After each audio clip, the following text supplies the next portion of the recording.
Hello dear friends, मैं हूं आरती। संस्कृति पीजीएस यूट्यूब चैनल पे आप सभी का स्वागत है। मैं हाजिर हूं एक नए विषय को लेकर के। ब्रिक्स का शिखर सम्मेलन जो है 2025 अभी चर्चा में रहा है। इसके बारे में बात करेंगे क्योंकि आप जो है काफी लंबे समय से भारत और यूएसए के ट्रेड वॉर के बारे में, भारत और यूएसए क्या पूरी दुनिया से ही उनका ट्रेड वॉर चल रहा है।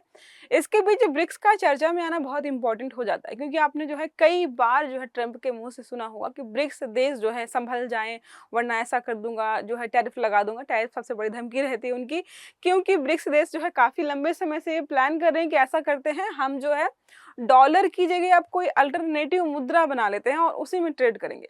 शायद कल या परसों मैंने एक मुद्रा देखी भी थी कि रंग बिरंगी सी है, उसमें जितने भी मेंबर्स जो है ब्रिक्स के हैं सबके सिंबल्स लोगो वगैरह लगे हुए थे। शायद हो सकता है भविष्य में वो एक ऐसी करेंसी बनाए जो आपस में ट्रेड के लिए इस्तेमाल कर, डॉलर का नाम ही वहां से खत्म कर दें। रूस और चीन वैसे भी जो है चीनी मुद्रा का इस्तेमाल अभी कर रहे हैं, तो उसी के बारे में सारा हम पढ़ेंगे कि ये मीटिंग कैसे हुई है, क्या लक्ष्य था ब्रिक्स को बनाने का, क्या वो ठीक से काम कर रहा है या नहीं कर रहा है, क्या सिर्फ जो है 7 से 8 लोगों का संगठन है, मतलब 7 से 8 देशों का संगठन है, या सच में ये ग्राउंड लेवल पर अच्छे से काम कर। तो क्या लिखा है, ब्रिक्स शिखर सम्मेलन 2025 अमेरिकी टैरिफ युद्ध और वैश्विक दक्षिणी हुंकार। तो जितने भी टॉपिक आप आजकल पढ़ रहे होंगे, एक तो होता है कि ये 4 देश और अमेरिका, ये 5 देश और अमेरिका, पूरी दुनिया एक तरफ और अमेरिका जो है दूसरी तरफ। पहले हम बात करते हैं चर्चा, तो ब्राजील के राष्ट्रपति लुइस इनासियो लूला दा सिल्वा। मैंने जब इसको पढ़ा था तो स्टार्टिंग में गलती से जो है लूला दा सिल्वा की जगह जो है लालू यादव पढ़ रही, मतलब ऐसा लगा क्योंकि बी से ब्राजील, बी से बिहार और यहाँ ऐसा हो रहा था। अध्यक्षता में जो है ब्रिक्स वर्चुअल शिखर सम्मेलन यहाँ पर किया है। वर्चुअल है, ठीक है, वहां पर जो है डिजिटल प्लेटफॉर्म पर किया गया। बैठक का मुद्दा यही था कि भाई अमेरिकी राष्ट्रपति डोनाल्ड ट्रंप द्वारा लगाए गए टैरिफ शुल्क, युद्ध शुल्क को हम कैसे जो है काउंटर करने वाले हैं। यह बैठक हाल ही में जो है संघाई, आपको पता है एससीओ शिखर सम्मेलन हुआ था, जिसमें जो है भारत के प्रधानमंत्री जो है वहां पर गए थे, रूस की तरफ से भी लोग आए थे, जिसको देखकर जो है अमेरिका काफी परेशान भी हुआ था। भारत की ओर से विदेश मंत्री हमारे जो है एस जयशंकर जी जो है वहां पर गए हुए थे, प्रधानमंत्री नहीं गए थे। बैठक में कुल जो है कितने मेंबर सम्मिलित थे, 10। तो ब्रिक्स के जो टोटल है वो और मिस्र, इंडोनेशिया, ईरान, यूएई, इथियोपिया, यहाँ पर टोटल 10 लोगों ने जो है मीटिंग अटेंड की थी। अब हम बात करेंगे इसके बारे में आगे। पहले एक स्पेशल ऑफर चल रहा है जो संस्कृति आइज आपके लिए लेकर के है। ऑफर हमारा है हिंदी दिवस का स्पेशल ऑफर, जो कि 10 से 15 सितंबर के बीच चलने वाला है। वैसे आपको नॉर्मली जो है 60% का डिस्काउंट मिल रहा था, लेकिन हिंदी दिवस के उपलक्ष्य में 10% का एक्स्ट्रा आपको जो ऑफ मिलेगा। जितने भी हमारे ऑप्शनल बैचेज हैं, जैसे एक ज्योग्राफी का हमारा ऑप्शनल बैच है जिसकी फीस जो है कंप्लीट ज्योग्राफी वैकल्पिक विषय जो है 15,750 में, ऐसा ही इतिहास भी जो है 15,750 में मिल जाएगा। नंबर है 9555124124, या फिर आप विजिट कर सकते हो sanskritiyis.com की वेबसाइट पर। आते हैं वापस हमारे टॉपिक पर। अब मुख्य बिंदुओं के बारे में बात करते हैं।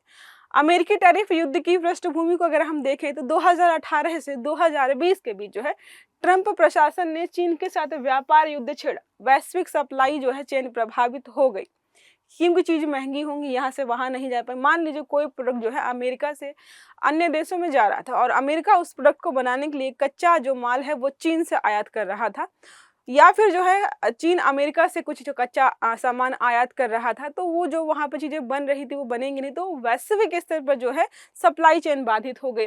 2025 में तो आपने हाल देखा ही है किस प्रकार की चीजें हो गई, क्योंकि टैरिफ नीति पहले बहुत सॉफ्टली चल रही थी, यहाँ पर बहुत आक्रामक होगी कि तुम पे इतना टैरिफ लगाएंगे, तुम पे उतना टैरिफ लगाएंगे।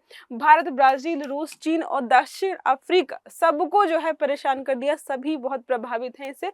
अमेरिका इसे घरेलू रोजगार संरक्षण, वो बस ये बोले कि हम जो भी काम कर रहे हैं, देखो अपने यहाँ का बाजार और अपने यहाँ की जो जनता है उनके रोजगार को जो है संरक्षित करने के लिए जो है हम सारी चीजें कर रहे हैं, क्योंकि हम भाई बहुत जगह जो है व्यापार घाटे में है, उसी के लिए यहाँ पर जो है इस प्रकार के कदम उठाए गए हैं।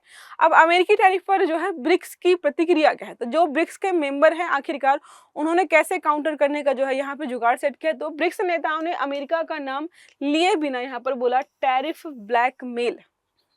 तो नाम लिया कि भाई टैरिफ ब्लैकमेल जो है हमें बड़ा परेशान कर रहा है। तो लूला दा सिल्वा जो है इन्होंने कहा संरक्षणवाद विकासशील देशों की अर्थव्यवस्था के लिए जो है नुकसान भी पहुंचा रहा है। जो यहाँ पे मतलब प्रोटेक्शनिज्म को फॉलो किया जा रहा है कि अपनी अर्थव्यवस्था को बचाएंगे, अपने देश के जो है लोगों को बचाएंगे, उनका रोजगार बचाएंगे, लेकिन बाकी पूरी दुनिया बहुत प्रभावित हो रही है।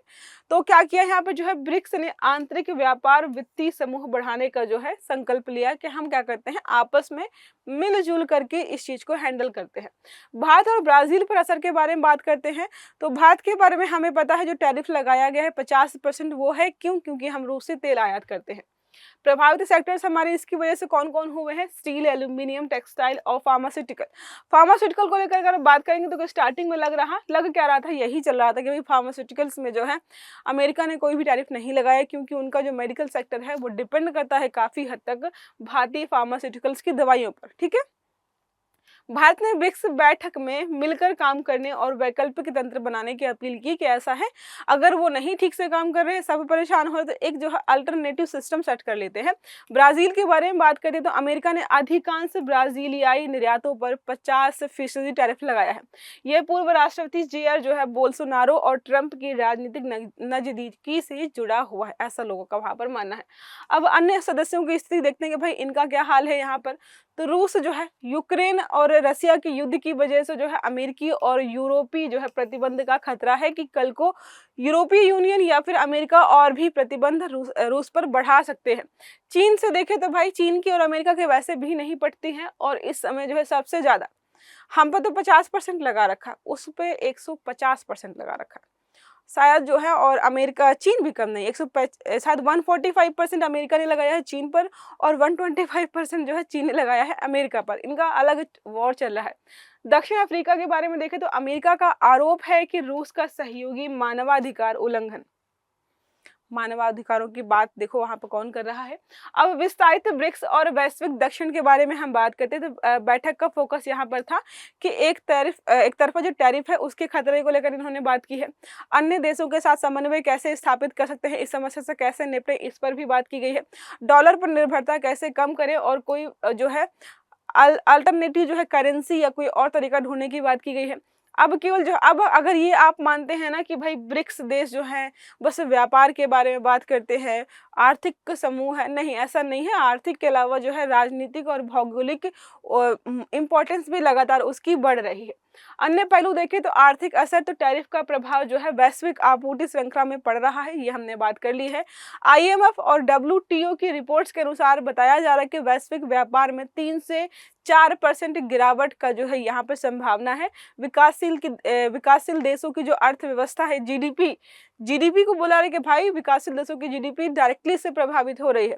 बाकी कोई फर्क पड़े ना पड़े, लेकिन जो छोटे छोटे देश हैं वो बहुत ज्यादा प्रभावित हो रहे हैं। डी डॉलराइजेशन की बात हो रही है, इसका मतलब जो है डॉलर की जगह हम क्या करते हैं, कोई और वैकल्पिक मुद्रा इस्तेमाल करेंगे।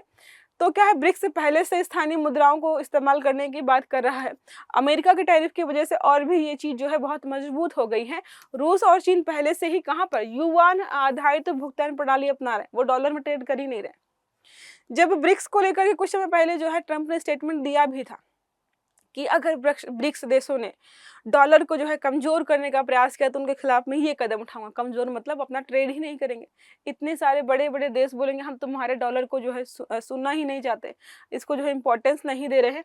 एक चीन की रणनीति देखेंगे तो चीन जैसे अमेरिका क्या कर रहा है, अपने डॉलर को मजबूत करने का प्रयास कर रहा है और भी चीजों पर फोकस कर रहा है। तो चीन ने जो है बस एक ही एजेंडा उठाया कि गोल्ड इतना महंगा हो गया, उसमें सबसे बड़ा जो हाथ है वो चीन का ही है।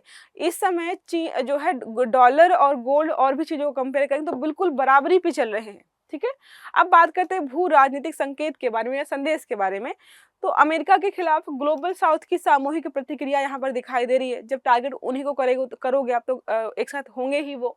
एससीओ और ब्रिक्स के बीच समन्वय से पश्चिमी वर्चस्व को चुनौती मिलेगी, वेस्टर्न। ठीक है, ब्रिक्स अब आर्थिक ही नहीं राजनीतिक सुरक्षा मंच के रूप में भी यहाँ पर उभर कर आ रहा है। WTO और बहुपक्षीयता के बारे में बात करते हैं तो इनका मानना है कि भाई अमेरिका की एक तरफा टैरिफ नीति ने WTO की भूमिका कमजोर कर दी है कि भाई तुम जो है ट्रेड, इसके नाम में ही ट्रेड है। अब ट्रेड को लेकर देखो दुनिया में क्या हो रहा है, तुम कुछ कर क्यों नहीं रहे हो। ब्रिक्स ने डब्ल्यूटीओ सुधार और नए बहुपक्षीय व्यापार तंत्र की मांग दोहराई है। फिर से भविष्य में क्या क्या करना है इसको लेकर की भी यहाँ पर जो है बात लगातार की जा रही है।